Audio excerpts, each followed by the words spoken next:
আফগানিস্তানকে হারিয়ে বাংলাদেশকে নিয়ে সুপার ফোরে শ্রীলঙ্কা এশিয়া কাপের বি গ্রুপের এই ম্যাচটা অনেক আলোচনার কেন্দ্রবিন্দু ছিল। তিন দলের সুপার ফোরের ভাগ্য নির্ধারণ করেছিল ম্যাচটির ওপর।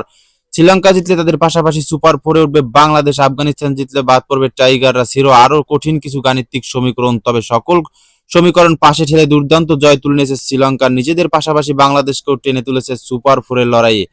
আবুধাবির শেখ জায়েদ স্টেডিয়ামে বৃহস্পতিবার 18 সেপ্টেম্বর আফগানিস্তানকে 6 উইকেটে হারিয়ে এশিয়া কাপের সুপার ফোরে ওঠে শ্রীলঙ্কা। শুরুতে ব্যাট করতে নির্ধারিত 20 ওভারে 8 উইকেট হারিয়ে 169 রান করে আফগানিস্তান। জবাব দিতে নেমে 8 বল হাতে রেখেই জয়ের বন্দরে পৌঁছায় শ্রীলঙ্কা।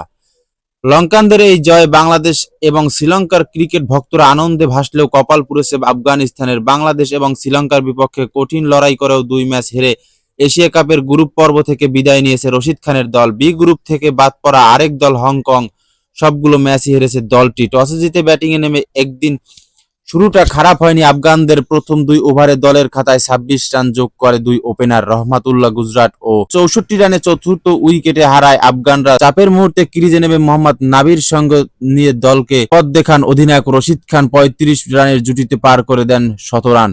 18তম ওভারে প্রথম বলে রশিদকে বোল্ড করে সেই জুটি ভাঙে তুষারা। 23 বলে 2 4 ও 1 ছক্কায় 24 রান করে দলীয় 114 রানে আউট হন আফগান অধিনায়ক। পরের গল্পটা সাজান নবী একাই। 1 উইকেট তুলে নিতে চামিরা 50 আর ভোল্লাগা 49 রান দেন। রান তারায় শুরুটা মাঝামাঝি মানের হলেও লঙ্কানদের পাওয়ার প্লেতে 53 রান এলেও 2টি উইকেট হারায় দলটি। তৃতীয় ওভারে দলীয় 22 রানে ফেরেন পাথু নিসাকা, তবে এক প্রান্ত আগলে রেখে লড়াই করে যান কুশল মেন্ডিস। 30 বলে 28 রান করে দ্বাদশ ওভারে মুজিবুর রহমানের শিকার হয়ে ফেরেন কুশল। শ্রীলঙ্কার বিদায়ের সময় 31 বলে 51 রান দরকার ছিল শ্রীলঙ্কার। বিধ্বংসী ব্যাটিংয়ে 23 বলে সেই লক্ষ্য পেরিয়ে যায় শ্রীলঙ্কানরা। 13 বলে 26 রান করে অপরাজিত থাকেন কামুন্ডি মেন্ডিস। 10-4-52 বলে 74 রান করে ম্যাচ সেরা হয়েছে কুশল মেন্ডিস।